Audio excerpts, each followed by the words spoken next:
Ouais. Alors ce soir, d'abord, c'est la Hiloula du Rabbi Avraham Azoulay, le grand-père du Chida. Alors, vous voyez, c'est pas pour rien que vous êtes venus. Si vous croyez que Kadosh Baruch Hu, il vous a envoyé, alors, voyez, on est en famille un petit peu, donc on a un petit peu un mérite. Donc, Beth Hashem, que le mérite, il revient sur tous les jeunes filles, que c'est les calottes, vont marier là. Les chaussures, elles sont trop neuves, on veut les user un peu pour danser. Et on veut goûter des bons sushis à votre fiançailles, à vos mariages, Bezrat Hashem, pour pouvoir avancer. Le Shiur, il est aussi la Refoua Shelema de Adam Uriel Ben Haviva, Kadosh Baruch Hu yishlach lo Refoua Shelema, Lerama Hevara Veshisagida, Betor She'ar Ole Amecha Israël, et Avi Chaim Ben Maya. Avi Chaim Ben Maya, yishlach lo Refoua Shelema, Rama Hevara Veshisagida. Ok. On est dans les parachiotes et de Bereshit. Bereshit, Noach, Lech Lecha, Vayera, Hayesara, Toldot, là on arrive. On est dans la Mida de Avraham Avinu. On avait déjà expliqué souvent qu'il y a trois patriarches. Avraham, Yitzhak et Yaakov. Combien d'années il a vécu Avraham Avinu? 175 ans. Combien d'années il a vécu Yitzhak Avinu? 180. Combien d'années il a vécu Yaakov? 147.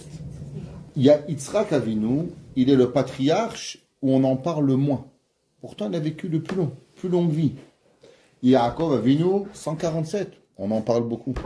Avraham Avinu, fin de Parashat Noach, Lech Lecha, Vayera, Hayesara, on parle 4-5 parachutes à peu près de Avraham Avinu, 175 ans. Avraham Avinu, il va changer l'univers. C'est un des personnages qui va donner à l'univers un différent aspect de tout le monde. Il y a une grande question. Pourquoi Avraham Avinu, il s'est remarié avec Ketura? Avraham Avinu, il avait un fils qui s'appelait Ishmaël. Il a eu un fils qui s'appelait Yitzhak. Akadosh Baruch Hu, il lui dit Kibe Yitzhak, Yikare Lecha Zara. Ta descendance, c'est que de Yitzhak. Les autres, Ishmaël oublie. C'est tombé. C'est pas ça qui est important pour toi. El Bincha, Asher Ahavta, Yitzhak. La Torah dit que il a dit, tu vas prendre ton fils. Il dit, mais j'en ai deux. Il dit, qu'il est unique. Il dit, les deux, ils sont uniques. Hagar et Sarah. Il dit, Asher Ahavta. Il dit, les deux, je les aime. Il lui dit, Yitzhak. Ki be Yitzhak, Yikare Lechaza. Donc, il savait que Behemet, toute la vie de Yitzhak, elle est pour passer à qui doit passer son message? À Yitzhak. Pourquoi Avraham Avinu, après qu'il a vu la Hakeda, après il a vu que ce que Ishmaël est devenu avec Hagar, Hagar elle a été une tzadeket, et pourtant elle a eu un fils, Oved Avodazara, Gilou Yarayot, Shfichut Damim, Sarah Imenu, elle a vu comment il se comportait, elle a dit, il ne faut pas qu'il reste. Avraham il dit, c'est pas possible, c'est mon fils. Dieu, qu'est-ce qu'il lui dit? Renvoie Ishmaël. Tov, Hazako Baruch. Sarah Imenu, elle meurt. Avraham Avinu, il marie Yitzhak, il repart avec toi. Qu'est-ce que tu as fait cela? Pourquoi tu as des enfants? Il n'y a pas un enfant, deux. Il y a 6 enfants. 6 enfants avec Torah. Quel est le but que Avraham Avinu, il va avoir 6 enfants avec Torah? Qu'est-ce qu'il cherchait à avoir? La Torah nous dit bien qu'Avraham Avinu ne cherchait rien. La preuve, c'est marqué que la Torah a dit qu'il a tout donné à son fils Yitzhak et il a donné des petits cadeaux, matanot, aux enfants de Hagar. Mais il n'a pas compté grand-chose. Alors pourquoi il a eu des enfants? C'était quoi le but? Il y a des pulsions. Avraham Avinu n'avait pas des pulsions. C'est quoi le but, Béhémet, que Avraham Avinu, il s'est marié avec Hagar? Hachamim nous disent qu'Avraham Avinu, il avait un message à donner au monde. C'est quoi le message qu'il a donné? Chesed, la bonté. Avraham Avinu, il est par excellence la Midat HaChesed. On va expliquer qu'est-ce que c'est Chesed. Et Avraham, il était sûr qu'on ne peut pas avoir cette Mida seulement dans le peuple juif. Avraham Avinu, il a dit, un monde sans Chesed, si on le garde seulement dans le Ham Israël, alors on peut pas avancer. Le monde du Chesed n'est pas un monde qui doit être seulement à avoir au Ham Israël. Malgré que le Rambam, il écrit que si on veut savoir qui c'est qui est juif ou pas, le Rambam, il écrit dans le Chot Matanot, le Chot Tzedaka, que toutes les communautés juives dans le monde ont quelque chose en commun. Quel est le point commun de toutes les communautés juives, Séfarad, Ashkenaz, Lubavitch, Breslev, Hassid, qui viennent du Maroc, de la Tunisie, de l'Algérie, tous, prenez Ashkenaz, Polonais, où vous voulez, Thémanite, la caisse de Chesed. Le Ham Israël, il a une caisse de Chesed. Ça, c'est qui on est. Des gens avec qui on doit avoir avec le Chesed. Il y a une fameuse histoire très connue qui est ramenée dans un sefer de Rav Zilberstein. Il raconte qu'il y avait un jour un jeune Allemand qui était dans une petite ville en Allemagne. Quand il a fini ses études, il a dit à ses parents qu'il veut aller à Berlin. Et là-bas, il va faire ses études à l'université de Berlin. Ses parents disent, écoute mon fils, on n'a pas d'argent, tu vas, tu te débrouilles, nous, $0, il n'y a rien à te donner. Non, il n'y a rien à donner, on va. Alors il a pris un travail de busboy, il avait la vaisselle dans un restaurant, et avec ça, il payait les études, il est à l'université. Il était intelligent. Le gars, il a vu qu'il était smart, il a nommé chef des busboys, après il a nommé serveur, il était un bon serveur, vraiment, travaillait. Et tous les jours, il a travaillé serveur dans le plus grand restaurant de Berlin. Et là-bas, tous les jours, à la fin de la soirée, on prenait tout le manger, tout à la poubelle. Tous les jours. Tout ce qu'il y avait, on mettait à la poubelle. Il dit, je suis désolé, tellement de manger, pourquoi vous jetez? Pourquoi vous donnez pas? Il dit, écoute, ici, c'est la qualité qui prime. Ici, tout le monde sait, on va au marché le matin, les tomates, les poivrons, le poisson, la viande, tout est frais. Rien reste. Alors il dit, écoutez, est-ce que je peux prendre le manger? Il dit, regarde, tu prends ce que tu veux, t'amènes chez toi, et de chez toi tu donnes. Mais de chez nous, en aucun cas, tu vas donner quelque chose. On ne veut pas avoir de problème. Alors il allait chez lui, il séparait en portions les aliments, et il allait sous les ponts à Berlin, et il donnait aux gens à manger. Et il y avait là-bas des gens, merci, merci. Il y avait un gars, il a amené, il ne voulait pas. Un jour, il lui dit, pourquoi tu ne manges pas du manger? Je t'amène du manger qui coûte des fortunes, des grands restaurants, je t'amène du saumon, je t'amène des huîtres, je t'amène de... Je sais pas qu'est-ce qu'ils mangent les goïms. Il dit, moi, je ne mange pas du manger des juifs. Il dit, désolé, moi, je suis pas un juif. Moi, je suis un bon goy. J'étais à l'église. Mon père, il est chrétien. Ma mère, elle est chrétienne. Ok? Alors, on n'a pas de problème. On est un bon goy.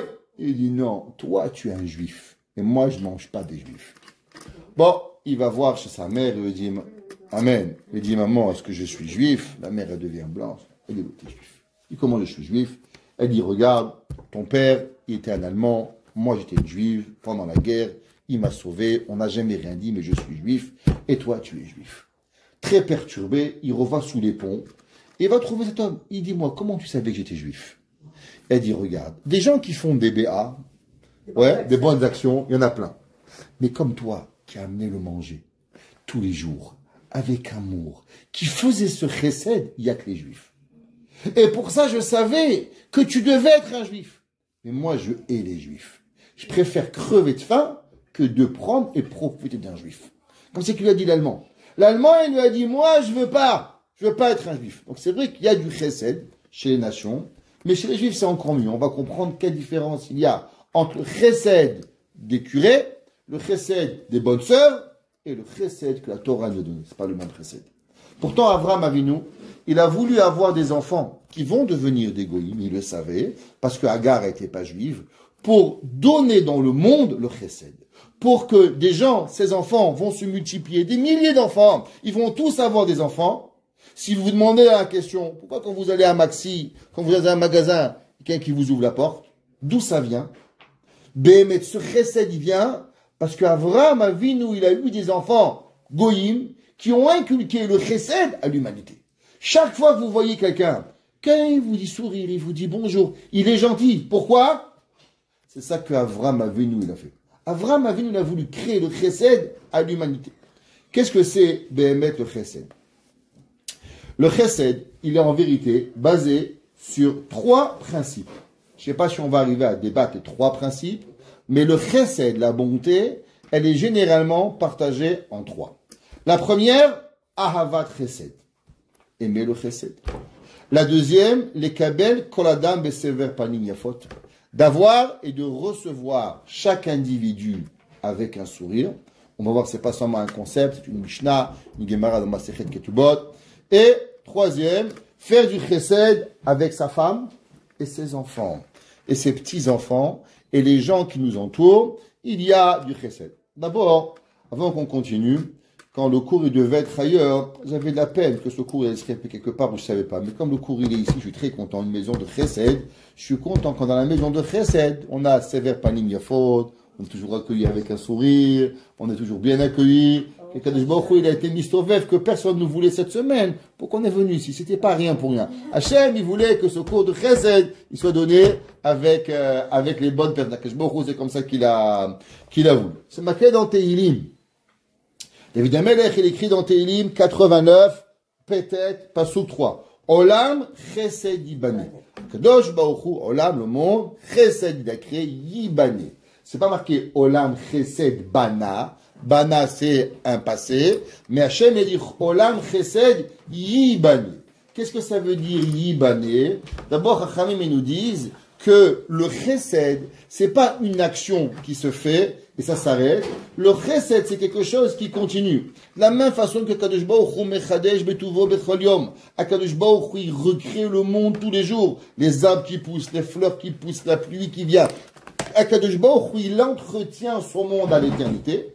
Pareil, le chesed, il arrive à chaque moment pour pouvoir arriver. Rabbeinu Yerucham était le mashgiach, la yeshiva de Mir. Yeshiva de Mir était la plus grande, prestigieuse yeshiva en Lituanie, et après elle est venue en Eretz Israël, Rabbeinu Yerucham, dans le Sefer Da'at Chochma ou Moussar. Et il dit, qu'est-ce que ça veut dire que Olam Chesed Yibane? Il dit en deux lignes, je vous traduis. Ayesod ve'ashoresh amakif et hakol ou chesed. Il dit, dans tout dans la vie, il y a une base. Par exemple, vous demandez, maman, avec quoi on fait des chalotes? On va dire de l'eau, du sucre, des œufs. C'est pas des chalotes. C'est quoi la base des chalotes? La farine. Non, pourquoi tes chalotes, toi, maman, elles sont plus marron, l'autre, elles sont plus claires. Moi, je mets plus d'œufs. Moi, je mets moins d'œufs. Moi, je mets plus d'huile. Mais tout ça, c'est quoi? C'est quoi la base des chalotes? C'est la farine. Il n'y a pas de farine. Il n'y a pas de chalotes. Il dit, le Rabbeinu Yerucham, qu'est-ce que ça veut dire Olam Chesed Yibane? Les gens, ils pensent qu'il y a un monde. Dans le monde, il y a des bons, il y a des mauvais, il y a du chou rouge, il y a du chou blanc, il y a du couscous. Mais il y a aussi du chesed. Non. C'est pas ça. Le monde, c'est pas seulement qu'il y a aussi du chesed. Il dit, Rabbi Yerucham, que il n'y a pas de monde. Le monde, c'est du chesed. Et il dit, Ayesod, la base, la racine du monde, Ve'ashoresh, et les racines, Amakif et Akol. Si on prendrait le monde, c'est comme un arbre qui englobe, tout c'est quoi? C'est que chesed. Chesed à droite, chesed à gauche, chesed toute la vie. Yesod à Torah. Il dit, qu'est-ce que c'est la Torah? Chesed. Yesod à Bria, la base de toute la création. Chesed. Ha'adam sharouy kol hayom bechesed. La Gemara a dit, l'homme il naît avec du chesed. Une maman pendant 9 mois, aïe, ça bouge, bang, bing, bong, tac, ça vomit, chesed. Quand il meurt, qu'est-ce qu'il arrive? S'il n'y a pas de chesed, tu meurs comme un rat, tu te fais manger par les vers. Comment Kadosh Baruch Hu il fait? Chevra Kadisha, on s'occupe de toi, on te prépare pour la mort. Tu nais chesed, tu meurs chesed. Toute ta vie, elle est enrobée dans le chesed. Ça veut dire que le chesed, il est indissociable de la vie d'un homme. On peut pas dire, ah, ça va, on peut vivre sans. On peut pas vivre, on peut pas avoir des chalotes sans farine. T'as pas de farine, tu fais chez Akol. Comment tu deviens un motzi? Parce que tu fais de la farine. Tu peux avoir les meilleurs œufs du monde, la meilleure huile du monde, la meilleure chocolat du monde, la meilleure, je sais pas quoi du monde. Ça ne sera pas des chalotes. Les chalotes, c'est de la farine. Pas de farine, pas de chalotes. Pas de chesed, pas de monde. Le monde, il est basé principalement sur le chesed. Quelques midrashim intéressants sur le chesed. Il y a un sefer qui s'appelle le sefer Midrash Shechar Tov. Et il explique qu'est-ce que ça veut dire ce chesed. Il dit le midrash, tout le monde connaît ce midrash. Avraham Avinu, il a rencontré monsieur Shem. Avraham Avinu, il avait 3 enfants, Shem, Ham et Yafet, à l'âge de 48 ans. Avraham Avinu, il va rencontrer un homme qui s'appelait Shem ben Noach. Et il a demandé la question suivante. Bisrut mitzvat hatzdaka. Il lui a dit, tu sais, avec quel mérite vous avez été sauvé du Maboul et vous êtes sorti du Maboul. Qu'est-ce que vous avez fait de spécial? Shem, il lui a dit, on a été sauvé à cause qu'on a fait du chesed avec les animaux. Toute l'année, pendant 1 an, on a mangé, on coupait à celui-là. Le Midrash, il dit que Noach, Shem, Ham et Yafet n'ont pas dormi un jour. Et ils sont arrivés en retard une fois, un petit retard, tant qu'ils se préparent, ils sont arrivés chez le lion, et le lion, tac, il a mis un coup à Noach, c'est que Noach, il est sorti paralysé du pied. Pourquoi? Parce que il est arrivé en retard. Un jour, il a demandé le Mashgiach de l'Eikoud, comment c'est possible? Noach, il s'occupe de toi pendant 1 an. Et il arrive un peu en retard. Non, tu peux pas être patient. Pourquoi le lion, il n'a pas été patient? Il lui a dit, parce que le lion, il a voulu faire comprendre à Noach, est-ce que tu sais avec quoi tu joues? Tu joues pas avec un lion. Tu es en train de jouer avec le lion. Parce que si moi je meurs, monsieur le lion, il n'y aura plus de lion. Parce qu'il n'y avait que 2 lions. Et dans la Teva, il n'y avait pas le droit d'avoir d'accouplement. Donc si moi je meurs, c'est pas un lion qui meurt. C'est tous les lions du monde qui meurent. Donc non, le lion, il a voulu faire comprendre à Noach, est-ce que tu comprends la responsabilité que tu as à nourrir un lion? C'est pas un lion, c'est le lion. La responsabilité que l'on doit avoir. Souvent, les gens, ils pensent, nous, ça peut arriver. Myanmar. Est-ce que peut-être c'est la mitzvah, l'action que tu dois faire? C'est pour ça qu'il a fait. Avraham Avinu, il a dit, waouh, si c'est comme ça, comme quoi on peut être sauvé de la teva avec du chesed avec des vaches, du chesed avec des moutons, du chesed avec des girafes, qu'est-ce que ça va être faire du chesed avec des humains? Et Avraham, il s'est lancé dans une campagne de chesed mondial, avec la discussion qui est arrivée avec Shem ben Noach. Rabbi Chaim Friedlander, qui était le mashgiach de la yeshiva fameuse de Ponovitch, il demande et il dit, je comprends rien à la question de Avraham. Avraham Avinu, il rencontre Monsieur Shem. Il demande, par quel mérite tu es rentré, par quel mérite tu es sorti? Je comprends pas. Dieu, il lui a dit à Noach, tu rentres. Et Dieu, il lui a dit, tu vas sortir. C'est pas la question que Avraham, il demande à Noach, pourquoi tu es rentré dans la Teva? Par quel mérite tu es rentré? Par quel mérite tu es sorti? Hachem, il a vu, Noach matzachen ben Hachem, et Noach, il a trouvé grâce aux yeux de Noach, et automatiquement, Hachem, il a promis qu'il va le sauver. Donc, c'est quoi la question? Il dit Rabbi Chaim Friedlander que la question était beaucoup plus profonde. Akadosh Baruch Hu, il a demandé à Noach, pourquoi Akadosh Baruch Hu, il a eu besoin de faire une teva? Quel était le but de la teva? Pourquoi on ne pouvait pas seulement faire une place mondiale ou une petite île, ou là-bas dans l'île, il n'y aurait pas de Maboul, et que Noach il serait protégé, on va amener tous les animaux du monde dans une place, et khalas ou barour. Pourquoi Noach, mesquin, il mange pas, il boit pas, il dort pas, il vit pas? Quelle est la raison pourquoi Noach, il a eu besoin d'avoir tellement de souffrance pendant 1 an? Et si Béhémet, il devait être puni, alors par quel mérite il est arrivé à être sauvé? Sur ça, il dit Rabbi Chaim Friedlander qu'en vérité, quelle est la raison pourquoi Kadosh Baruch Hu il a amené le Maboul? Parce que le pasuk qui dit Vatimale haaretz chamas, et le monde il s'est rempli de vol.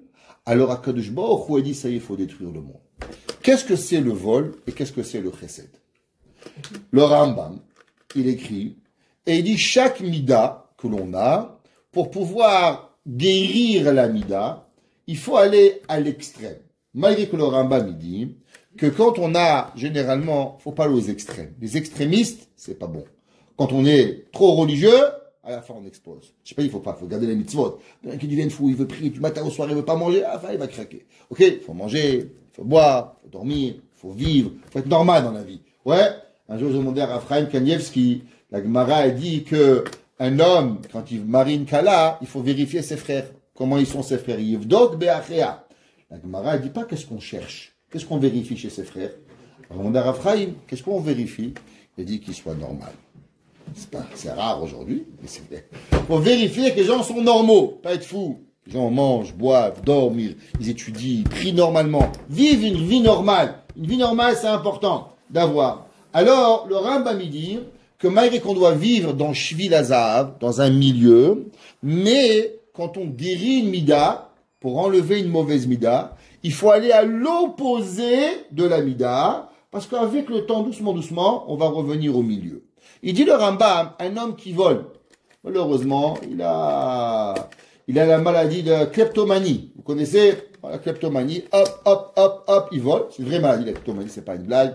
Généralement, ça vient suite à un choc très fort. Barminan, la kleptomanie, il faut savoir, elle est plus chez les femmes que chez les hommes. Ouais, Barminan, soyez sachez, c'est pas une blague, c'est une réalité.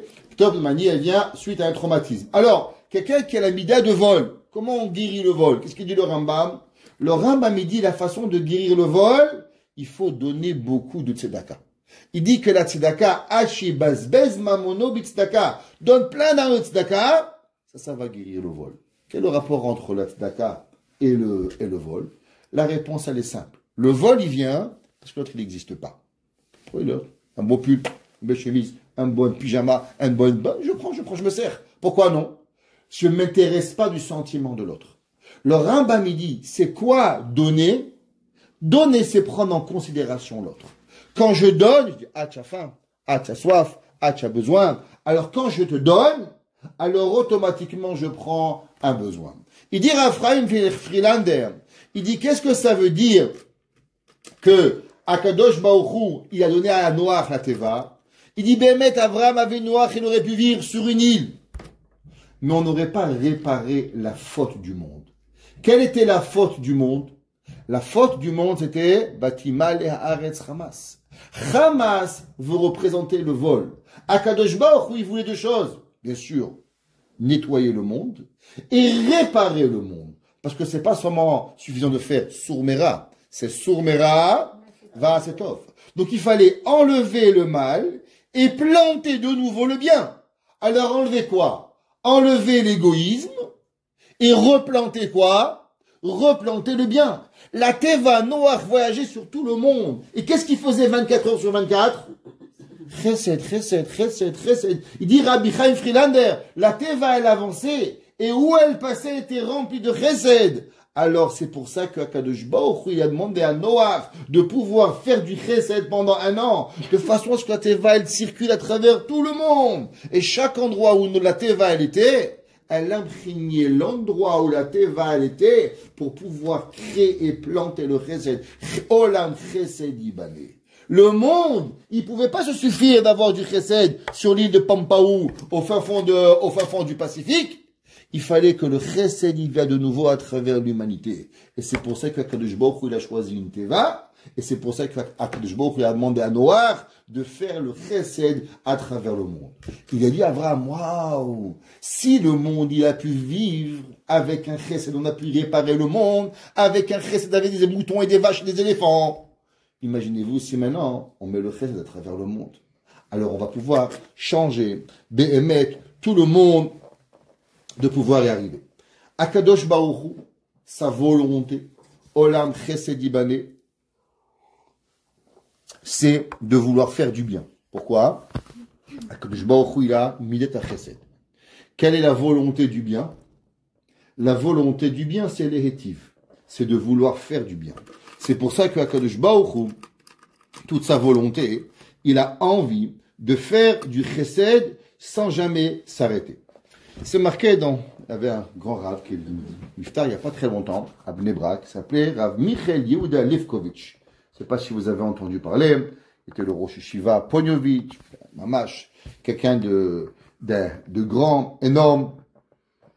Et il disait que la vie d'un homme ne peut pas exister sans que chaque jour, on fasse du chesed. Vous ne pouvez pas vous lever le matin, être égoïste. La vie d'un homme, de la même façon qu'Akadosh Baruch Hu, il s'occupe que la fourmi elle mange, que l'éléphant il mange, que l'homme il mange. Chaque être humain, chaque arbre, il a quelque chose pour pouvoir y arriver. Un jour, je me demandais, devant chez moi, il y avait des feuilles, incroyables. Et je voyais qu'il pleuvait, il y avait une feuille qui se pliait, et la feuille elle se pliait, elle recevait de l'eau. Je regardais cette feuille, qu'est-ce qui se passe? Pourquoi cette feuille, elle c'est comme ça, elle est devenue comme un petit verre. D'un coup, je vois qu'il y a deux oiseaux qui viennent, qui rentrent dans la feuille, qui commencent à boire. Akadosh Baruch Hu, il a créé qu'une feuille, elle reçoit l'eau pour qu'un oiseau il puisse venir boire correctement. Hachem, vous croyez que je suis fou? Je suis pas fou. Maman, c'est ça le Ratzon Hachem. Akadosh Baruch Hu, il a pensé à ces deux oiseaux. Il y avait un homme, au temps du Harizal, que vous comprenez, que Barminan, sa femme était enceinte, il a perdu un enfant. Deuxième enfant, troisième enfant, quatrième enfant. Parti voir le Harizal. Il lui a dit, Rabbi, pourquoi tous mes enfants ils meurent? Il a demandé le Harizal, dis-moi qu'est-ce que tu as changé? Il a dit, Rabbi, rien. Je fais Shacharit, je fais Midrash, je fais Marif, mais j'étudie, je fais tout bien. Dis-moi, une petite action. Il dit, oui, qu'est-ce qu'il y avait? Il y avait une échelle qui était à côté d'un mur et je l'ai changé de place. Il dit, qu'est-ce qu'il y avait en haut de là-bas? Il y avait mes réserves de blé. Alors j'ai eu peur que on me mange mon blé, alors je l'ai enlevé. Il dit, sache, il y avait un oiseau, il montait. Et chaque fois qu'il montait, il prenait quelques graines et il amenait à ses enfants. Et depuis que tu as bougé l'échelle, alors les oiseaux, les oisillons du oiseau sont morts. Alors tous les jours, il dit à Kadosh Baruch Hu, c'est ta faute. Alors du fait que ces oisillons sont morts, les enfants ils meurent. Il dit, remets l'échelle, tu vas avoir un enfant. Mais quel rapport à un oisillon, ma femme, des enfants? C'est la vie. Ça marche comme ça. La vie, c'est plus que ce qu'on croit. Une échelle pour un oiseau, une goutte d'eau pour un oiseau, ça amène en après cette Ibanée. On vit dans un monde où tout le monde doit donner, tout le monde doit prendre. Ou Kadosh Baruch Hu, il veut de nous pour pouvoir qu'on arrive à avancer. Ouais. L'homme, il dit Rav Michael Galevkovitch. Il y a deux façons de vivre dans le monde.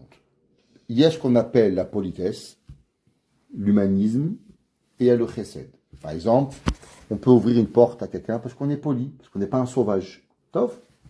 Et on peut ouvrir une porte à quelqu'un parce qu'on fait du chesed. Il dit que ça veut dire Olam chesed ibané. Rav Yehuda Michelevkovitch dit, un homme il doit penser dans sa tête, tout ce que je fais. Une maman elle met une table à ses enfants, je fais du chesed.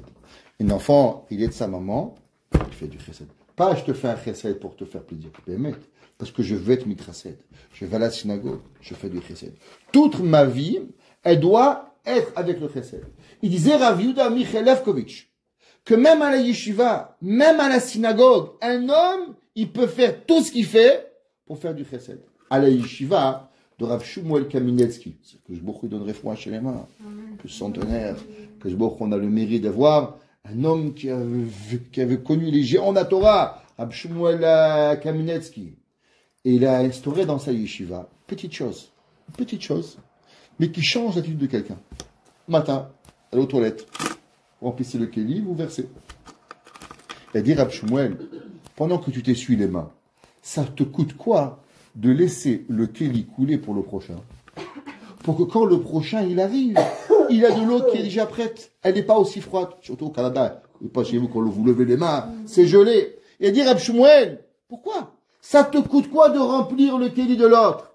Il dit quand tu vas chercher un sidour, chercher le matin à la synagogue, tu prends deux sidours. Quand tu prends un, prends deux. Un pour toi, un pour lui. Trouve quelqu'un avec qui donner. Raconte un Rosh Yeshiva. Rav Shmuel, des Rosh Yeshiva, des élèves qui sont aujourd'hui Rosh Yeshiva. Et un jour, il y avait un Rav, il arrive dans une Yeshiva, et il devait parler. Le Rav, il est parti aux toilettes.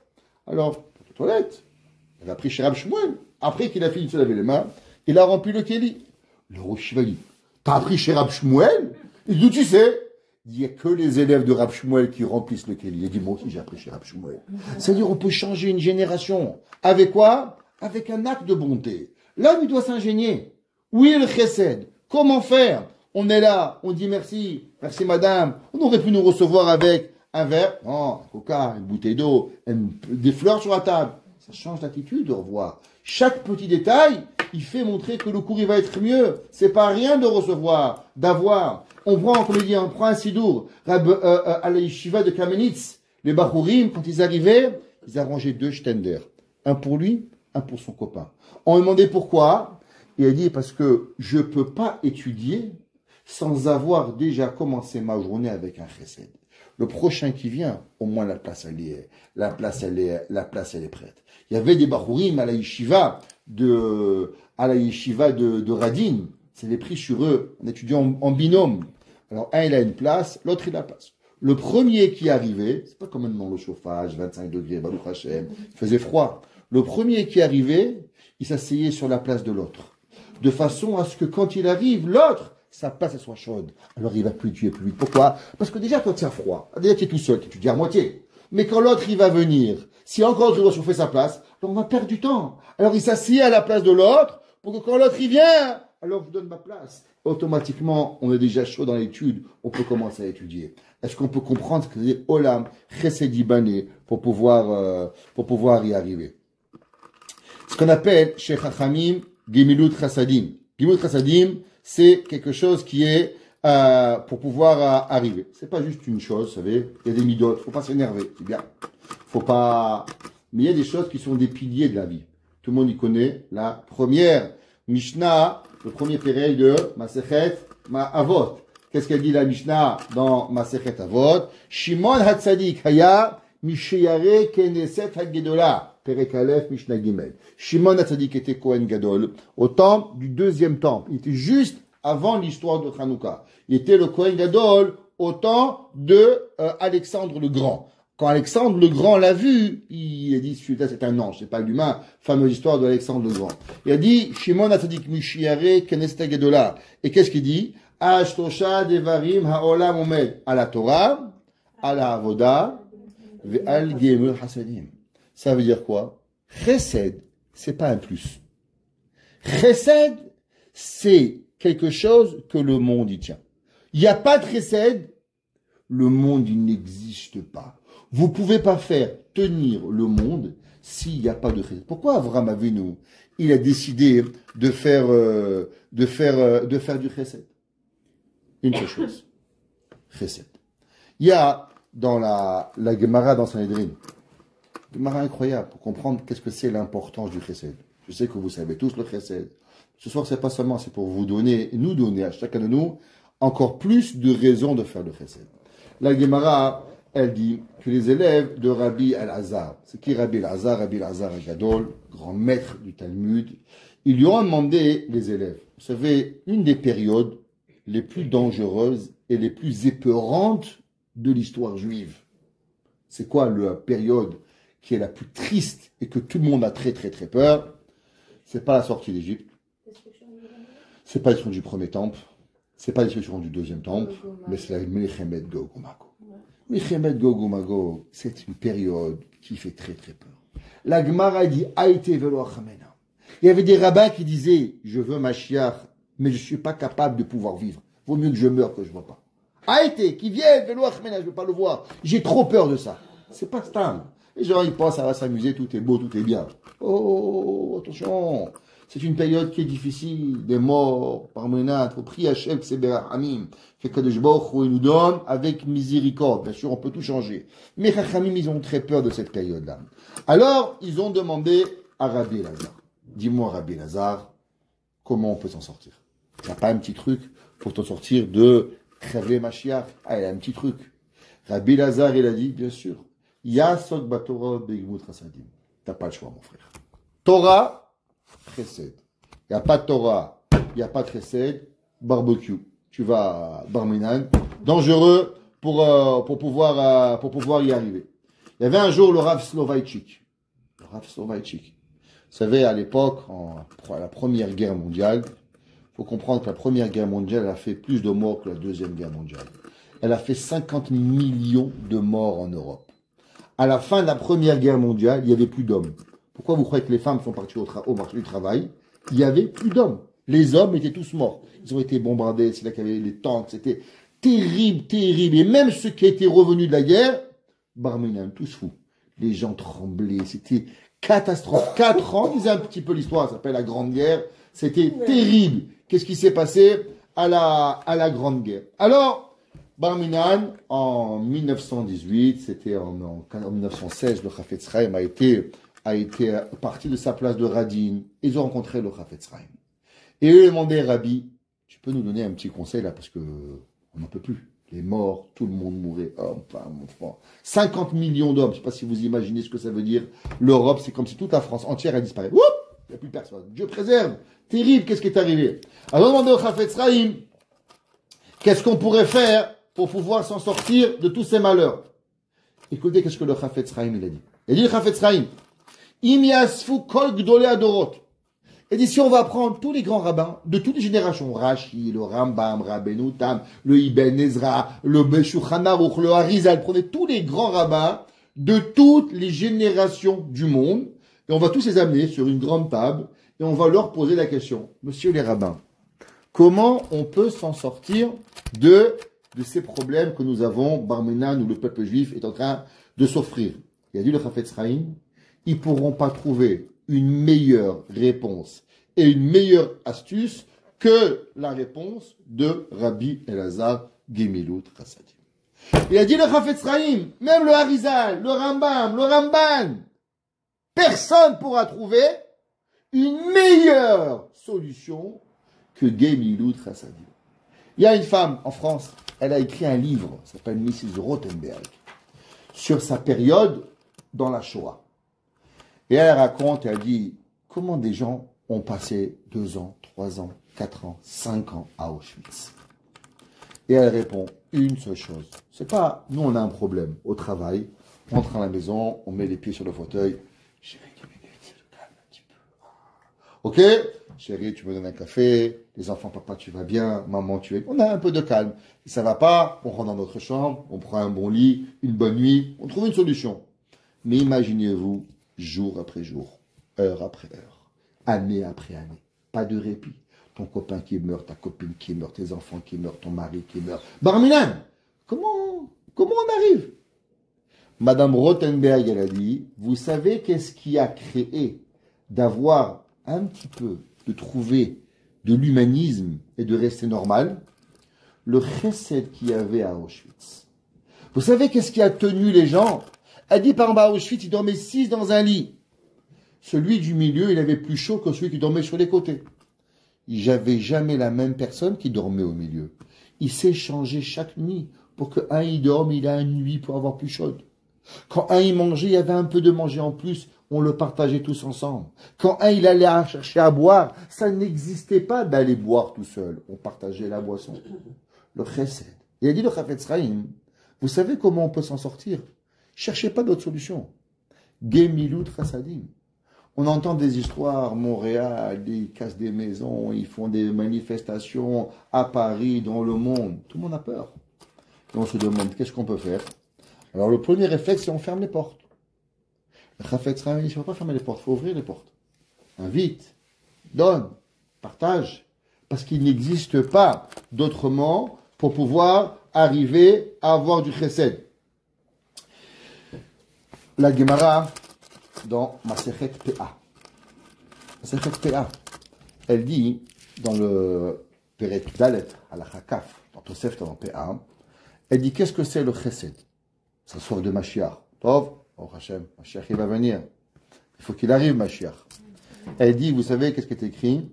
Il dit que le chesed, ça crée un palais entre Hashem et nous. Ça veut dire quoi? Kaviachol, nous on est là, Dieu il est là. Maintenant, le but de la vie, c'est quoi? C'est d'unir les deux parties. D'unir Hachem et le peuple juif avec un. Souvent on prie, seulement parce qu'Hachem il écoute. Les gens qui crient, ils crient. Un jour un homme il a demandé au Chafetz Chaim, Rabbi, je prie pour avoir un shidour, pour avoir la parnassa, Dieu il m'écoute pas. Il dit oui, Dieu t'a écouté. Il dit, il est où l'argent? Il a dit non, t'as pas écouté, c'est tout. On n'est pas obligé de dire oui. Hachem il dit, je veux pas que tu sois riche, qu'est-ce que je peux faire pour toi? Il a répondu, seulement t'as pas écouté, mais Hachem il écoute. Qu'est-ce qu'on fait pour que notre prière, elle soit écoutée? Elle dit la Tosefta dans PA, elle dit que celui qui fait du chesed, alors automatiquement sa prière elle est écoutée. Pourquoi vous pensez que tous les matins, on met 3 petites pièces à la tzedaka avant de prier? Pourquoi? Si on veut que notre tefila, elle soit écoutée, alors on doit mettre la tzedaka. Le Harizal, il demande une question. Vous savez qu'il y a un jour par année qui est pas Yom Tov, mais on fait beaucoup de choses comme Yom Tov. C'est quel jour? Hoshana Rabbah. Hoshana Rabbah, d'après la halakha, on fait le nishmat, on fait le keter, on fait les psukim comme à Shabbat, Il y en a même qui ont la coutume, depuis le début de la prière d'Hoshana Rabbah, jusqu'à la fin, il le ramène, de ne pas toucher du mouktsé, d'être comme à Shabbat, bien sûr pas téléphone, rien, de faire comme si que c'est Yom Tov, jusqu'à la fin de Moussaf de Hoshana Rabbah. Alors on a demandé au Harizal, Rabbi, qu'est-ce qu'on fait pour les 3 petites pièces que l'on met dans la tzedaka? Si c'est Shabbat, on ne les met pas. Si c'est pas Shabbat, on les met. Comment on joue? Il a dit le Harizal, Hoshana Rabbah, c'est bien. Mais les 3 petites pièces que vous mettez, elles sont plus grandes qu'Hoshana Rabbah. Ne perdez pas cette mitzvah pour la Khumra de Mouktsé. Il a dit le Harizal, touchez pas votre téléphone. Mais quand il arrive aux 3 petites pièces, assurez-vous de les mettre. Parce qu'elles sont tellement importantes pour la prière, vaut mieux pas les perdre. C'est ça que le Kafachaim y ramène. Le Kafachaim y ramène la halakha, que même si on veut faire attention à Mouktsé, au Hoshana Rabbah, mais on met quand même les 3 petites pièces de la tzedaka. Chez les chassidim, ils ont tellement envie de, ils ne pensent pas comment on peut vivre sans le chesed. Vous savez, chez les chassidim, vous allez, ils ont une boîte à tabac. Et ils se passent la boîte à tabac à tout le monde. Pourquoi vous pensez qu'ils se passent la boîte de tabac à Shabbat?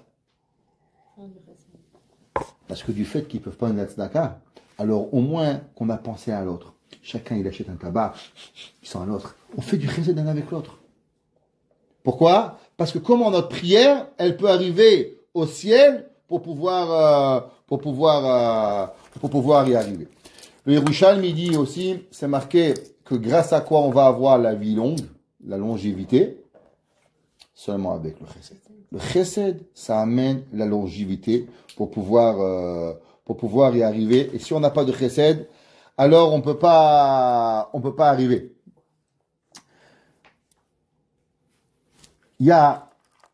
Aujourd'hui, on vit dans un monde, il y a une histoire qui m'est arrivée à Marseille, il y a, je pense, 2 ans.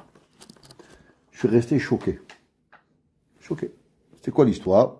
Il y a une femme, j'ai rencontré, Shomer Shabbat, perruque, sniout, son mari l'étudie, tout, 4 enfants, je suis rabbin, vous parlez, tout, qu'est-ce que vous voulez? Je veux divorcer. Pourquoi? Qu'est-ce qui arrive? Ce que je peux faire pour vous, votre mari est méchant, mon mari il est adorable.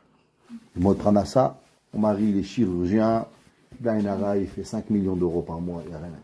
Il vous manque une voiture, mon mari il a 5 voitures, une Porsche, une Ferrari, une Lamborghini, ce que tu veux, tout ce que vous voulez. Alors pourquoi vous voulez divorcer? C'est quoi le but? Rabbi, mon mari il est adorable. Donc, alors pourquoi on va divorcer? Rabbi, j'en ai marre de penser aux autres. Je veux penser à moi. Moi, je veux m'amuser, je veux boire, je veux m'éclater, je veux aller en vacances. Votre mari ne fait pas des vacances. Mon mari m'amène à Paris, à New York, à Tokyo, en Chine. Tout ce que vous voulez m'amène. Alors quel est le problème? Rabbi, vous ne comprenez pas. Hein? La vie de penser à l'autre, ça me dérange. Je dis, vous avez des enfants. Je dis, Rabbi, je lui laisse les enfants à mon mari. J'ai 4 magasins, je leur paye même une pension. Je ne comprends pas. Femme, elle est heureuse, son mari va bien, elle est gentille, ses enfants. Elle veut la liberté. Comment c'est possible? Comment c'est possible que le monde, il est prêt à tout lâcher, son mari qu'elle aime? Elle dit qu'il est gentil. Je vous ai frappé, les amis, il vous manque de respect. Mon mari, c'est le plus gentil. Elle dit, si je voudrais être mariée, je voudrais pas être mariée avec un autre mari que mon mari. C'est ce qu'elle m'a dit. Hebel. Mais elle est un médecin. Elle n'est pas Hebel. Comment ça arrive qu'on puisse arriver? Eh bien, maître, j'ai pas compris. Mais il y a un effet Chaim. Rabbi Chaim de Vologine, il ramène son fils de Rabbi Chaim de Vologine. Il écrit la chose suivante. Et il dit que son père, il a écrit cette phrase. Et il disait, je vais vous lire en hébreu, après on va traduire en français. Et il dit, chez Kol Ha'adam, c'est quoi le but de l'humanité? C'est quoi l'homme? Il dit Rabbi Chaim, Lo le'atzmo nivra. Il n'a pas été créé pour lui-même. Rak leho'i le'achirim. L'homme a été créé seulement pour faire à l'autre. Kechol asher yimtza bekocho la'asot. Ça veut dire que l'homme, pourquoi il a été créé? Pour une raison. Pas pour que tu manges, pas pour que tu bois, pas pour que tu dormes, seulement pour pouvoir avoir une seule chose. Donner. Tu m'intéresses pas, toi. Moi, je suis pas intéressant. Il dit en effet Chachaim, Rabbi Chaim de Vologine, il dit, à son fils, rappelle-toi toute ta vie, t'as pas été créé pour toi-même, t'as été créé pour l'autre. Les gens ils vous demandent, mais monsieur Rabbin, c'est quand que je vais profiter? Qui a dit qu'il faut que tu profites? C'est quand que, Rabbin, faut que je vais m'éclater? Mais qui a dit qu'il faut que tu t'éclates?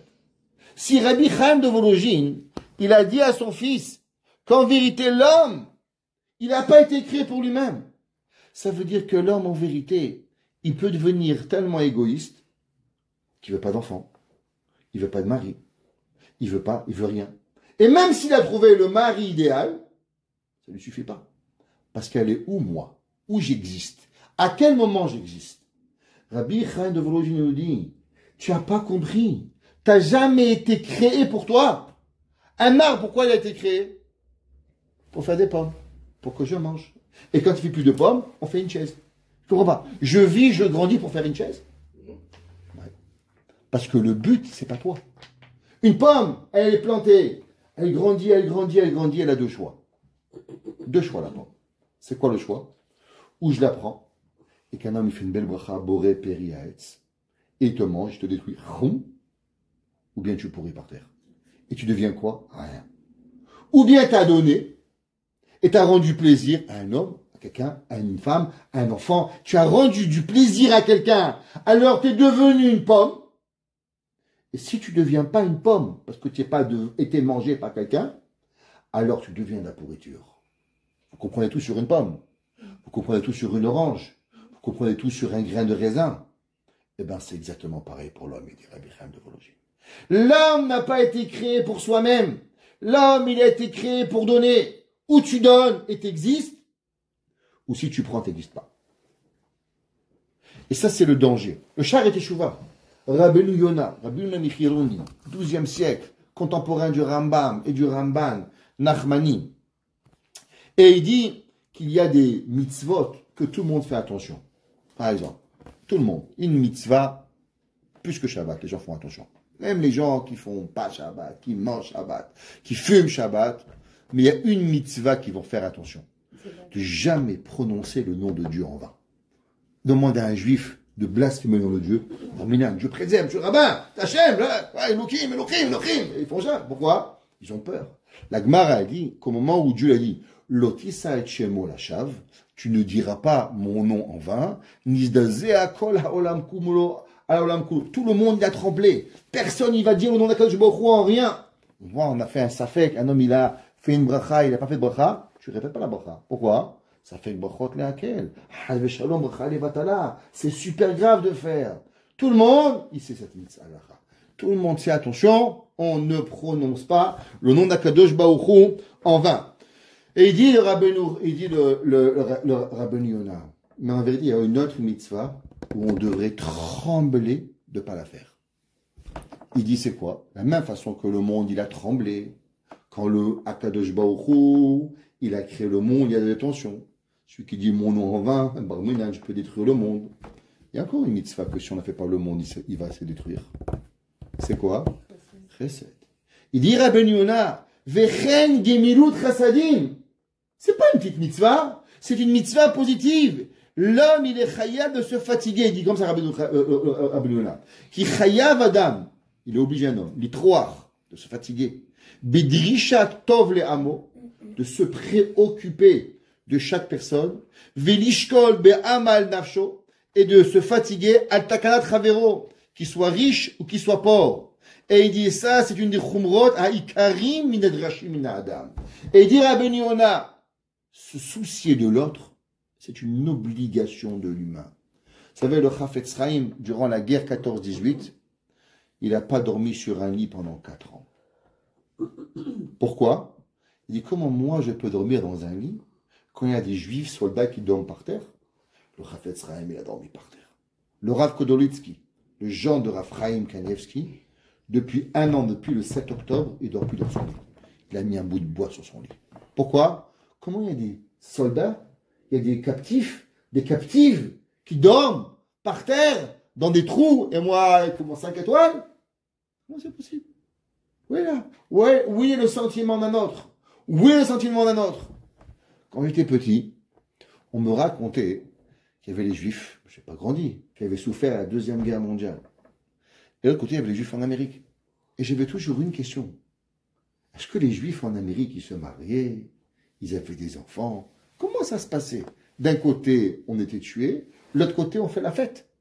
Je me posais cette question, mais comment c'est possible? Tout le monde savait qu'il y avait à Auschwitz, il y avait des gens qui ont brûlé 1 million de Juifs. On a brûlé en 45. Qu'est-ce qui se passe? Ils vont en vie en Amérique. Eux, ils reçoivent des bombes, et nous, le même soir, on fait des mariages. Et je me dis, on n'est pas bipolaire un petit peu? Mais comment c'est possible? Comment on planifie des vacances? Il y en a qui va là-bas, l'autre il fait du ski, l'autre il achète une voiture. Je ne comprends pas. Il y a des gens qui dorment par terre, il y en a qui meurent, il y en a qui ont des trous, et toi tu t'achètes des voitures et tu fais du ski et tu vas visiter je ne sais pas quoi. Comment c'est possible? La réponse elle est que Béhémet, l'homme, il doit faire attention, et Rabbi Yonah a dit, on doit se soucier de nos amis. Qu'est-ce qu'on peut faire? Comment on peut faire? Un teilim, quelque chose, on ne peut pas rien faire. Alors c'est vrai, on va dire on ne peut pas arrêter de se marier, c'est vrai on ne peut pas arrêter de dormir, mais peut-être qu'on peut arrêter de manger au restaurant, peut-être qu'on peut arrêter de faire des kiffs qui ne sont pas minimales, qui ne sont pas obligés dans la vie. Pourquoi? Parce que c'est nos enfants. Oh, les enfants en Israël, quand il y a une bombe, tout de suite, j'appelle ma fille, on est soucieux, mais ce n'est pas tous mes enfants, mais je devrais avoir le même réflexe, c'est tous mes juifs, c'est tous mes frères, c'est toutes mes sœurs. Pourquoi on n'a pas ce réflexe? Pourquoi on n'est pas là? Quelque part, il dit Rabbi Yonah, parce que la mitzvah de Chesed, elle demande quelque chose à l'homme qui est terrible. Il y avait un jour à la yeshiva de l'Écoute, un homme, j'ai appris à la yeshiva de l'Écoute, on raconte cette histoire, à la yeshiva de l'Écoute, à côté, il y avait une petite chambre, qui était devenue la chambre du Mashgiach, Nathan Warzvogel. Quand il était vieux, moi je me rappelle, il dormait là-bas.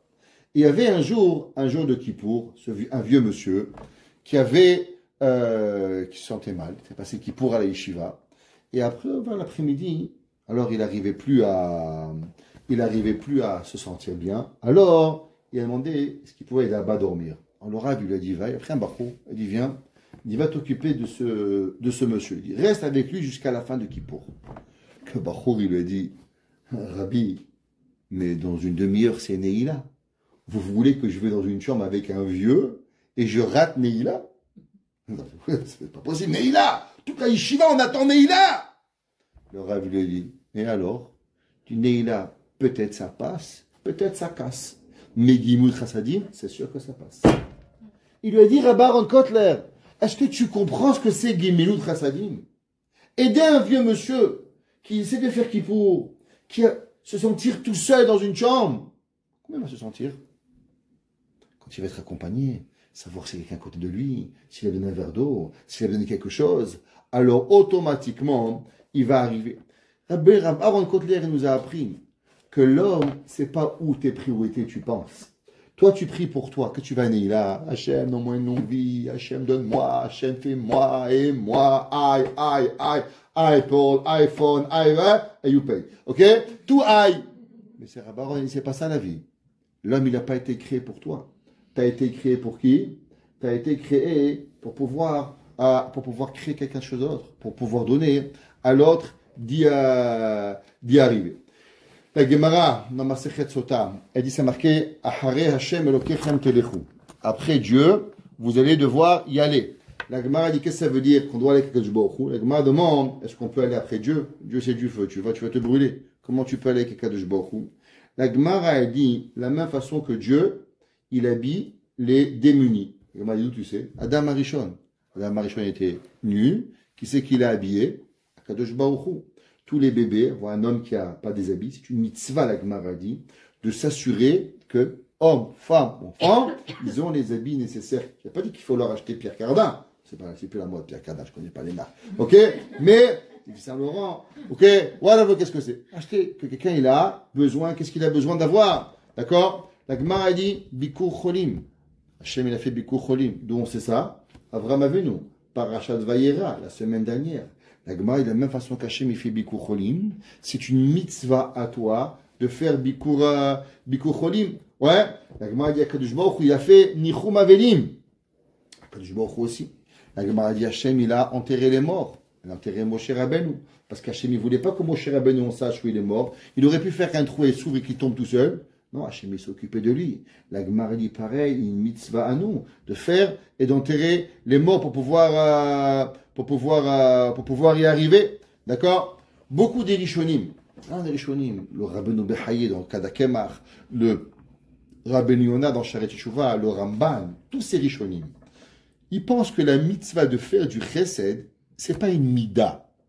C'est bien. C'est pas bien. Ça fait partie des 613 mitzvot.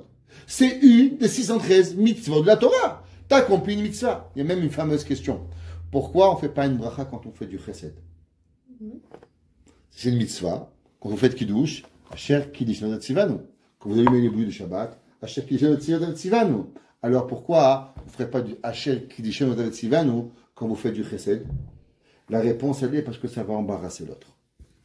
Parce que Asher kiddush nodat tzivanu, tellement tu lui as fait de la peine, il ne veut plus rien dire. Il est terminé. Au revoir, merci. Il n'est plus intéressé. Donc pour ne pas embarrasser l'autre, c'est pour ça qu'on ne fait pas. Pareil, il y a une question. Vous savez, il y a une mitzvah que si vous avez divorcé votre femme, de remarier votre femme. Il y a Pitre Tchouva, il ramène la question. Pourquoi tous les hommes ne divorcent pas la femme et la remarient? Ils gagnent une mitzvah. La réponse, elle est, on ne peut pas demander une mitzvah quand une femme elle va être embarrassée. Du fait que ta femme elle va être embarrassée pour divorcer, même que toi, tu vas gagner une mitzvah de la remarier, mais tu ne peux pas faire une mitzvah sur le compte des autres. Ça n'existe pas. Quand tu embarrasses ta femme pour gagner une mitzvah, pas besoin. Là, on ne divorce pas et te marie par Allah, ce barour. On ne peut pas demander à faire cette mitzvah, ok? Pareil, on ne peut pas te demander de faire une bracha, Asher kidishanu be'mitzvah ve'tzivanu, quand l'autre, il va devenir embarrassé. Du fait que l'autre, il va avoir honte, alors automatiquement. La Gemara raconte qu'il y avait un rave qui s'appelait Rabbi Zera, que lui, il donnait la tzedaka. Et un jour, quelqu'un, il a cru comprendre qu'il allait donner la tzedaka, il a tellement eu peur qu'on le reconnaisse, il est rentré dans un four. Il y avait un four allumé, il est rentré dans le four pour pas que l'homme, il le voie, qu'il soit embarrassé, que le rabbin, il est venu faire la tzedaka. À Kama, on doit faire attention à faire attention à la tzedaka. D'accord? Alors, il y a le coup de Shimoni. Il dit, il y a le coup de Shimoni que il y a celui qui fait la tzedaka, le chesed, il est assis sous l'ombre d'Akadosh Baruch. C'est quoi la souka? Ça s'appelle Tselademe Manuta, l'ombre de la Emouna. Mais il y a encore plus grand que ça. Ça s'appelle l'ombre de Dieu. Il dit l'écoute Shimoni que celui qui donne du tzedaka, du chesed, il est assis sur l'ombre d'Akadosh Baruch. Il y avait un rave, il s'appelait Rav Chaim Kreuzwirt. Rav Chaim Kreuzwirt était le rave de Anvers. Il était connu comme étant un géant de la Torah. Rav Obadiah Yosef disait, c'est un des seules personnes qui connaît le chasse, le Talmud au complet, c'est Rav Chaim Kreuzwirt. Rav Chaim Kreuzwirt était à la yeshiva en Lituanie, et un jour ils sont arrivés les Allemands, et ils ont mis tous les bachourim, un après l'autre, se met sur un mur et ils ont fusillé. 400 élèves, un après l'autre. Je préserve. Quand il est arrivé le tour de Rav Chaim Kreuzwirt, l'Allemand il est venu, comme ça, et il lui dit, regarde, je vais tirer une première balle au-dessus de ta tête. Pour que je remets la balle, ça prend 2 secondes. Je mets la balle, je charge et je remets. Tu as 2 secondes pour te sauver. Quand tu te sauves, je ne te tire pas dessus. 400 bachourim, le seul qui a été sauvé. On a demandé à Rav Chaim Kreuzwirt, pourquoi toi et pas les autres? Il a dit Rav Chaim Kreuzwirt, tous les élèves à la yeshiva, ils étudiaient comme moi, et même plus que moi. Je ne méritais pas de vivre. Alors dis-nous, qu'est-ce que tu as fait pour que tu mérites la vie? Il dit, ben voilà, quand 1 an auparavant, avant cette histoire, ma mère, elle est venue, elle m'a envoyé une lettre, qu'il y avait un petit garçon de notre village, qui devait venir à Vina pour voir un docteur pour le cœur. Et donc, elle m'a demandé, s'il te plaît, de lui trouver une place à dormir à la yeshiva. Ma mère, elle croyait qu'à la yeshiva, il y avait des lits, il y avait des chambres. Ma mère, elle ne savait pas que tous les bachourim, où ils dormaient, sur les bancs de la yeshiva. Maintenant, ma mère, elle m'a dit que ce garçon-là, il avait un problème au cœur. Donc moi, j'avais le choix de lui faire dormir par terre ou de le faire dormir sur mon banc. Maintenant, lui, comme quoi il avait malade du cœur, alors j'ai dit, le pauvre mesquine, pour 2 jours, je vais lui prêter mon banc. Maintenant, le problème, c'est qu'il n'est pas resté 2 jours. Il est resté 6 mois à la yeshiva. Et pendant 6 mois, j'ai dormi par terre et je lui ai laissé mon banc. Quand les nazis sont venus, ils tuaient Bachour après Bachour. J'ai levé les yeux vers Dieu, j'ai dit Dieu, l'étude, mes amis et moi, on était pareils. Mais moi, j'ai fait une action de plus. Moi, je lui ai donné mon banc. Et ça, j'étais pas obligé. Alors, s'il te plaît, Kadosh Baruch Hu, sauve-moi. Et à ce moment-là, le nazi, il est venu, il m'a sauvé la vie. Raphaël Kreuzwirt, il a dit, un homme, il fait du chesed. C'est pas une petite action. Le jour où tu en as besoin, tu es assis sous l'ombre d'Akadosh Baruch Hu. Il dit, mais écoute, Shimoni, il y a être assis sous l'ombre de l'arbre, l'ombre du Beth Midrash, l'ombre du temple, mais il y a l'ombre de Dieu. L'ombre de Dieu, c'est le chesed. Celui qui fait le chesed, alors automatiquement, il arrive à recevoir le chesed. Avant qu'on finisse, il reste quelques minutes, mais je veux juste rajouter une seule chose. C'est marqué qu'Avram Avinu, il n'avait pas d'invité le jour d'Abrit Mila. Qu'est-ce qu'il a fait? Avram Avinu, il pleurait. Oui, il y a des invités. Moi, j'aurais dit à Avram Avinu, ouais. Avram, c'est pas sympa. Baruch Hashem, tout le monde il a à manger aujourd'hui. Tout le monde il a à boire aujourd'hui. Tout le monde il va bien. Pourquoi tu t'inquiètes tellement? Pourquoi Kadosh Baruch Hu, il a dû faire sortir 3 malachim pour pouvoir y arriver? La réponse, c'est qu'il y a 2 façons de faire le chesed. Il y a des gens qui font du chesed pour eux. Il y a des gens qui font du chesed, pas pour faire du chesed, pas pour se débarrasser. Ça s'appelle Ohev Chesed. Le passage qui dit qu'il il ne faut pas seulement faire du chesed, mais il faut être aussi Ahavat Chesed. C'est marqué dans le passage, Rabbi Cheskel Levinstein, il dit que beaucoup de monde fait du chesed, mais ça ne ressemble pas entre faire du chesed et aimer le chesed. Il dit Avraham Avinu, il ne pouvait pas vivre sans aimer le chesed. Ça veut dire que sans être le chesed, on n'est pas capable, on est triste, ça nous dérange. Comment je peux vivre sans avoir le chesed? L'homme, il doit arriver à faire du chesed. Qu'est-ce que ça veut dire aimer le chesed? Un jour, Rabbi César Manmelza. Rabbi César Manmelza, c'était Kippour. Alors, son petit-fils, il y avait une pause entre les prières. Il est venu, il a posé un coussin sur la table de son grand-père. Rabbi César Man, il a dormi quelques minutes. Quand il s'est réveillé, on dit, Rabbi, tu te sens mieux? Il a dit, pire qu'avant. Il dit, pourquoi vous avez dormi? Il dit, qu'est-ce que je peux faire? Mon petit-fils, il m'a amené un coussin. Je ne peux pas ne pas dormir. Je sais que je vais souffrir. Mais j'aime tellement le chesed pour pas gêner son petit-fils. Alors automatiquement, il a fait du chesed. Un jour, il y avait un gros shiva, il s'appelait Rav Avram Brim. Rav Avram Brim, il a été très malade. D'un coup, il commence à se sentir mieux. Dès qu'il commence à se sentir mieux, il demande à ses enfants, amenez-moi une Gemara, il étudiait. Et d'un coup, il a reçu un coup de téléphone. Alors, Rabbi, je peux venir vous visiter? Il a dit oui. Il dit vite, enlevez les Gemarotes, ouvrez mon lit, je vais rentrer dans le lit. Il dit Rabbi, pourquoi? Il dit, il vient. Je ne vais pas lui faire de la peine qu'il voit que je suis bien, ça va le déranger, quoi. Il est venu pour rien. Au moins qu'il croit que je suis malade, c'est pas grave. Au moins, je lui fais du plaisir, qu'il croit que je suis malade pour pouvoir arriver à la mitzvah. Que l'homme, il va pas arriver pour pouvoir arriver. Ça, c'est ce qu'on appelle Ohev Chesed. Ohev Chesed, c'est l'homme, il doit faire tout ce qui est possible. Il y avait un jour, un homme, il s'appelait Avraham Granovski. Il devait écrire ses commentaires à la Torah. Alors, à l'époque, qui c'est qui savait taper? C'était spécial. Alors, il a demandé, est-ce que vous connaissez un juif qui a besoin de parnassa? Il m'a demandé pourquoi. Il dit, parce que je veux taper mes chidushim. Il dit, mais Rabbi, c'est pas ça qu'on cherche. D'abord, on cherche qui est bon. Il a dit non. Chez nous, d'abord, on cherche qui a besoin de parnassa. Celui qui a besoin de parnassa, on lui donne un travail. Après, on réfléchit s'il est bon. L'homme, il doit être Ahavat Chesed. Ahavat Chesed, c'est vraiment pour pouvoir, que l'homme, il ressent qu'est-ce qu'il a besoin pour pouvoir y arriver. Il y avait un Rav qui s'appelait le Rav Stern. Et il était vieux. Et le vendredi, quand il faisait les courses, il allait à IGA, après il allait à Cheski, après il allait dans tous les magasins de Jérusalem. Tous les magasins. Un jour, les élèves lui ont dit, Rabbi, je ne comprends pas, tu es vieux. Dans une foudrerie, il y a tout là-bas. Qu'est-ce que tu as besoin? Ce magasin. C'est qu'est-ce que tu pars avec des parcs, tu marches tout Jérusalem, tout Géoula. Il dit, non, c'est comme ça. Non, il y a quelque chose de spécial ici. Alors ils l'ont vu, il a vu qu'il déposait 2 chalotes de Cheski à cette maison, 2 chalotes de l'autre Bekri à cette maison. Ils sont pas dit, mais qu'est-ce qui se passe? Non, le rabbin il nous a dit que lui, il allait pour lui aussi. Alors il nous achète à nous aussi. Le rabbin, c'était pas vrai. Pour faire croire aux gens, pour pas les déranger, lui il disait qu'il achetait les Chalot El Bekri. Il se tapait tout Jérusalem à 90 ans avec les sacs pour pas faire sentir mal les gens. Il leur racontait qu'il allait pour lui aussi. Ça c'est Ahavat Chesed.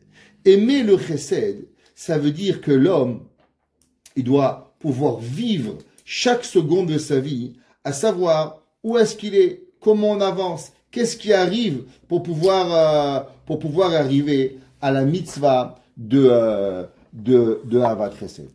Il y avait un jour, le Rav Epstein, je terminerai avec ça. Il a demandé, vous savez, il a demandé à plusieurs rabbins, il y avait une réunion de rabbins, il a demandé, qu'est-ce que vous faites après que vous finissez la prière? Alors, un, il a dit, il faut faire des Mishnayot. Un, il a dit, il faut faire un cours de Halacha. Un, il a dit, il faut faire un Dafayomi. Il lui a dit, et dire bonjour aux gens, ça vous dit pas. Il a dit, le Rav Epstein, vous savez, avant la prière, on ne peut pas dire bonjour aux gens, c'est assourd. Pourquoi? Parce que c'est réservé à Kadosh Baruch Hu. Il dit, mais la première chose que l'on doit faire quand on finit la prière, c'est une chose, c'est dire bonjour à tout le monde, chaleureusement. Tout le monde y connaît combien on peut pouvoir sauver la vie. Vous savez, le Rav Eliashiv, il était très, très, très radin de son temps. Chaque seconde de sa vie a été calculée. Et un jour, il a demandé à quelqu'un qu'il amène à un mariage. Alors, il lui a dit, Rabbi, combien de temps vous pensez aller arriver au mariage? Il dit, le temps qu'ils font une photo avec moi. Il dit, pourquoi? Et de toute façon, qu'est-ce qu'ils veulent de moi? Juste faire voir, montrer que je suis venu, faire montrer à tous leurs copains. Donc, dès qu'il y aura la photo, on pourra partir. C'est que même le Rav Eliashiv, il savait, qu'est-ce que c'est le chesed? Le chesed, c'est une chose, c'est faire une photo. Je terminerai avec une dernière chose. Il y avait un jour un monsieur qui était traiteur. Il avait fait plein de mariages. Plein de mariages. Et un jour, il a flopé un mariage. La catastrophe. À la fin, le Khatan et la Kala, ils sont venus. Ils ont dit, monsieur, c'était quoi ce mariage? Du début à la fin. Il dit, vous savez, moi j'ai fait 500 mariages, j'en fais 300 par année. Ça arrive. La Kala, elle lui a dit, vous avez raison, vous faites peut-être 300 mariages par an, mais moi c'est mon seul mariage. Et vous m'avez gâché mon mariage. Depuis ce jour-là, ce traiteur, il m'a dit, chaque fois qu'il fait un mariage, il réfléchit comme si c'est son premier mariage qu'il fait. Il m'a dit, cette Kala, elle m'a mis une gifle, pas physique, mais chaque fois que je fais un mariage, je m'imagine que c'est mon premier mariage que je fais. Je sais de réfléchir, qu'est-ce que j'ai oublié? Parce qu'elle a raison. Chaque mariage, c'est son mariage. Il y avait un jour un Rav, il était endeuillé de sa femme. Et même pendant le deuil, il essayait d'aller à tous les mariages et aller dire Mazal Tov, Mazal Tov, Mazal Tov. Les gens lui ont dit, Rabbi, vous n'avez pas marre d'aller comme ça 3-4 mariages par jour, tous les jours, c'est fatigant. Il dit, vous avez raison. Pour moi, c'est le 50e millième mariage. Et pour eux, c'est le premier mariage. Et il a dit, quand on va dans un mariage, souvent, on a l'air blasé. Allez, encore on mange de poulet. Allez, encore on boit. Il dit, mais n'oubliez pas, le Khatan et la Kala, c'est leur mariage. C'est leur simcha. Quand on doit aller, faut pas oublier, c'est leur simcha. Il dit, quelle différence il y a entre faisant chesed et ahavat chesed? Tu viens au mariage, allez, on vient au mariage. Où tu t'habilles, tu te fais beau, tu fais un sourire. Parce que pour eux, c'est leur mariage. Il dit pareil, ça c'est le chesed. On peut faire une autre mitzvah, encore une autre. Ou bien on peut se dire, non, c'est pas une mitzvah, c'est la mitzvah. Il y a un lion et il y a le lion. Noach, il a été puni parce qu'il n'a pas donné à manger au lion, le lion. Chaque chesed qui nous vient, c'est pas un chesed, c'est pas un autre chesed. C'est le chesed qui doit arriver. Et c'est ça qui arrive avec Ahavat chesed. On peut faire des mitzvot, on peut donner, mais nos chachamim, notre vie, ce qui a tenu le peuple juif depuis 5785 ou 784, dépend du cours de ce matin, il en reste quoi? Qu'en vérité, c'est pas si on fait un chesed, mais si on fait le chesed. Et c'est pour ça que quand Mashiach il va venir, il va sauver. Qui c'est qui va sauver? C'est quoi Mashiach? Mashiach, ça va être le moment où on va avoir l'épuration des bons et des mauvais. Comment on établit le bon et le mauvais? c'est pas seulement à travers l'action. C'est comment tu fais l'action. Ahavat chesed. Faisons les choses avec amour. Chaque chose que l'on fait, le donner, ça marque la personne. Nos chachamim, ils mangeaient pas, ils dormaient pas, ils mangeaient, ils buvaient, des fois qu'ils ne devaient pas le faire. Pourquoi? Parce qu'ils avaient cette envie de Ahavat chesed. Cette maison soit toujours remplie de joie, de smachot, de kibbut Hashem, on soit toujours parmi vous pour pouvoir fêter avec vous. Baruch Hanai Leolam. Amen ve Amen.